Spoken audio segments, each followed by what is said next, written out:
I beat the Nintendo Switch 2 game we've all been waiting for. Here's my review of Metroid Prime 4 Beyond. Welcome to Reviews on the Run.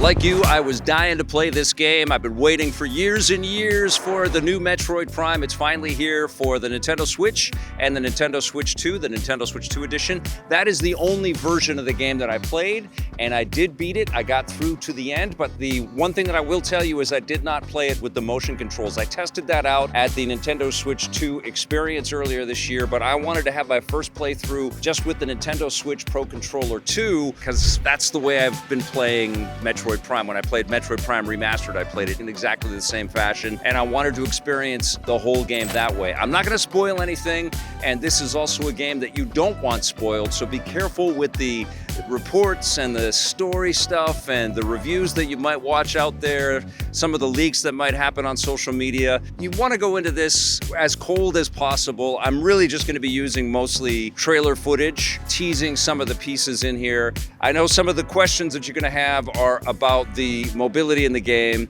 because there is a new motorcycle component that's added to this. It's been teased. I have the amiibo. I purchased the amiibo the second it went on sale. I definitely wanted that. And I love the new motorcycle in this game. It's a very cool mechanic, and there are some nice surprises around this bike. But it really reminded me of the Batmobile in Batman Arkham Knight. And I know that not everybody loved the Batmobile in that game. I thought it was an essential new addition, and it was an upgrade on where we had gone with City, and I loved all those components. It was adding to the Batman mystique in that game. And there's definitely an element there with this motorcycle and the new experiences that it provides where I'm feeling similarly about Metroid Prime. But I also feel like it's not going to be the thing that is the favorite for a lot of people. I think there's going to be a lot of discussion around that. And I also feel like there's going to be some discussion around some of the human characters that appear in this game. And I didn't mind them at all, because they embellish the little story flourishes that we have in this game. But I don't want anybody to worry, because this is still a game around mystery. It's about retraversal. And honestly, the first time I ever heard the word retraversal was at Nintendo of America, when I was on a preview trip for the very first Metroid Prime. And the demo person expressed that one of the key elements of the Metroid series is having to go back and find the things that help you access the places that you want to go. The keys to Metroid have always been exploration and retraversal. And what I can relay about Metroid Prime 4 is that that's exactly what you're still doing in this game. There are tons of awesome little nooks and crannies. There are lots of secrets. There are lots of cool power-ups, lots of suit upgrades, lots of abilities. You have these psychic powers that allow you to navigate differently, to assess things differently, to have offensive and defensive powers a little bit differently. It's a nice concoction, a nice blend of all of these different elements that are also attached to the physical upgrades, which are elemental in nature, that you get with your suit. So you're gonna be doing all kinds of carnage out there. You're gonna be fighting some pretty cool bosses, and you're gonna be experiencing lots of little dudes that you're gonna have to take out, and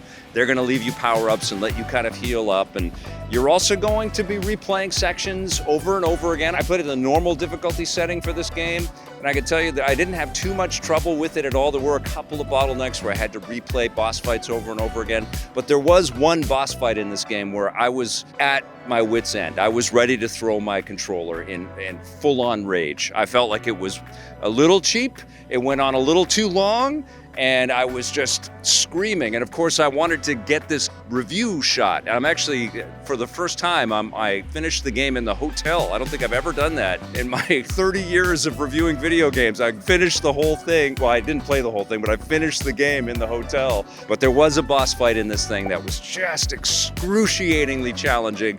And one of the things that they've added to this game is you can change the difficulty setting. So in that particular boss fight, I did change it and lowered the difficulty so I could see what was coming up next. And I'm glad I did, quite frankly, because I feel like once you've done a sequence, 10, 15 times, you're good. It's okay, especially if you're trying to review it and see what else is in the game.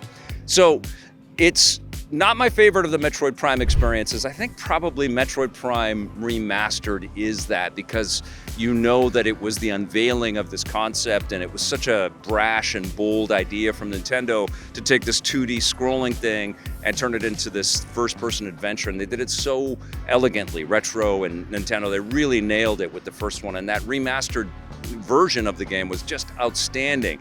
And so I think I appreciate that game more. But in terms of visual fidelity and the Sonic collection, like all the audio pieces that you get in this game, insane. It looks absolutely beautiful. No one is going to fault this game for its visuals. It's so slick at 4K, 60 frames per second. You can also play the game at 120 frames per second at 1080p. I was happy at 4K at 60. It's obviously not Doom, where it's populated by hundreds and hundreds of bad guys. It's a little bit more methodical, a little bit more mysterious, which is the Metroid Prime way. And so the details are in the environments and the mist and the smoke and the reflections and the lighting. And it's so moody and atmospheric, it's wonderful. And the music and the sound effects complement all of that so well. It's very transportive. This whole experience is really cool. And one other thing that I will say about the motorbike sequence, and I'm trying my best not to reveal too much, but the motorbike sequence is a little more wide open, but it too adheres to the fundamentals and the principles of how Metroid Prime games are played. It still has a lot of mystery and a lot of adventuring and some cool elements that you have to uncover for yourself. So I really enjoyed Metroid Prime 4 Beyond. I felt really indulged by it. I felt like it's such a beautiful creation. It's a little uneven in the way that it delivers some of its mechanics. It's not as groundbreaking as the length of time we've had to wait for this would suggest that it would be, but it's still a terrific game. And yes, absolutely, I think it's an essential pickup for Nintendo Switch 2. I do want to see what it runs like on Nintendo Switch 1. I think there's so much content, so much material, so much traversal, so many places to go in this game. It's going to be curious to see how it runs on Switch 1. Hopefully it's great, and hopefully the people that buy it there are loving it. I had a great time with this. I was definitely expecting a little more, but it's still an essential pickup for this platform. I'm going to give Metroid Prime 4 Beyond for Nintendo Switch 2 an 8.5 out of 10.